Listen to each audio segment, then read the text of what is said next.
الله أكبر الله أكبر لا إله إلا الله والله أكبر الله أكبر ولله الحمد الله أكبر الله أكبر لا إله نحمده ونصلي على رسوله الكريم اما بعد فاعوذ باللہ من الشیطان الرجیم بسم اللہ الرحمن الرحیم۔ السلام علیکم ورحمۃ اللہ وبرکاتہ۔ امید کرتی ہوں آپ سب خیریت سے ہوں گے۔ مثالی تجوید کورس لیسن نمبر 8 میں آپ سب کو خوش آمدید۔ آج کا ہمارا لیسن ہے میم کے اجمالی احکام۔ تو حرف میم کی 3 صورتیں ہوتی ہیں، متحرک، مشدد اور ساکن، یعنی میم ان 3 صورتوں میں پایا جاتا ہے۔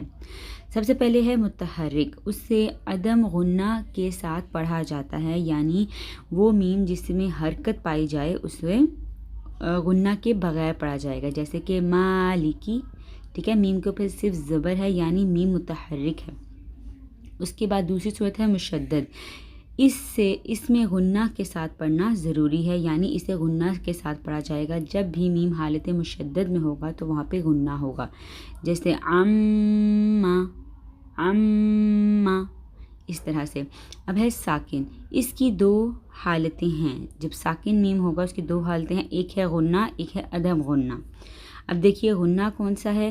میم ساکن کے بعد جب میم یا با آ جائے تو غنہ ہوگا، جیسے الیکم مرسلون، علیکم بوکیل، ٹھیک ہے۔ یہ میم کی آپ نے 2 صورتیں پڑھی۔ اگر میم پہ غنہ کب ہوگا؟ جب میم کے بعد با آ جائے گا، ٹھیک ہے، میم یا با، ان دونوں میں سے کوئی صورت ہوگی تو میم پہ غنہ ہوگا۔ عدم غنہ کیا ہے؟ جب میم ساکن کے بعد میم اور با کے علاوہ کوئی اور حرف آ جائے تو وہاں غنہ نہیں ہوگا، جیسے انعمت،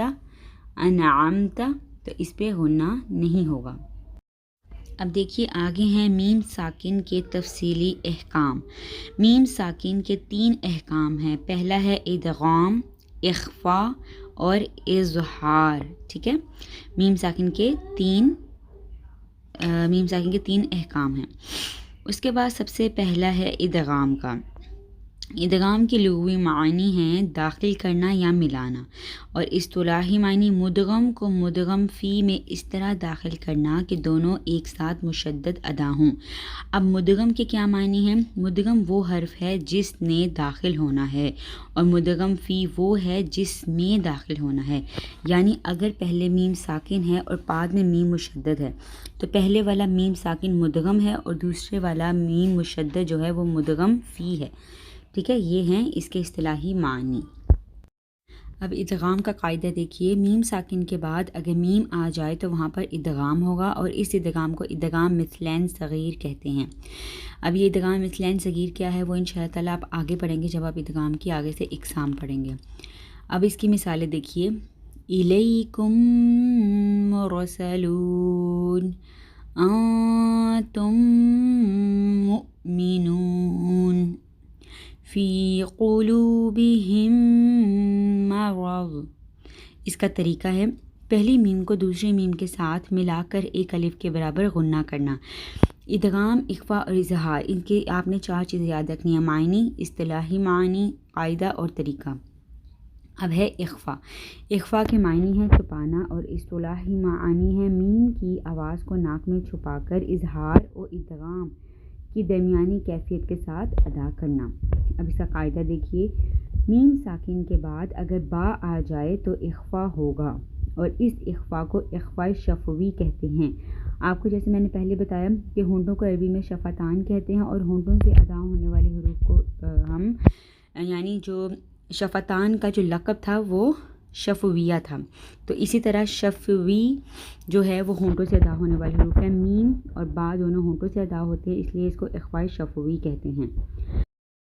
اب اخفا کی مثالیں دیکھیے، پہلی ہے وَمَن يَعْتَصِم بِاللَّهِ، علیکم بوکیل فاحکم بینہم بالمعروف۔ اب اس کا طریقہ دیکھیے، میم کو ادا کرتے وقت دونوں ہونٹوں کی خشکی والے حصے کو نرمی کے ساتھ ملا کر ایک الف کے برابر غنہ کریں، پھر دونوں ہونٹوں کے کھلنے سے پہلے تری والے حصے سے با کو سختی کے ساتھ ادا کریں گے، ٹھیک ہے۔ میم کس طرح ادا ہوتا ہے؟ دونوں ہونٹوں کی خشکی سے ادا ہوتا ہے میم، اور با دونوں ہونٹوں کی تری والے حصے سے ادا ہوتا ہے، ٹھیک ہے۔ اب ہے تیسرا ہمارے پاس قاعدہ اظہار کا۔ اظہار کی لغوی معانی ہیں ظاہر کرنا، اور اصطلاحی معانی میم کو اس کے مخرج سے بغیر غنہ کے تمام صفات کے ساتھ ادا کرنا اظہار کہلائے گا، ٹھیک ہے۔ یعنی اظہار میں جو میم ہے اس میں غنہ نہیں ہوتا۔ اس کا قاعدہ کیا ہے؟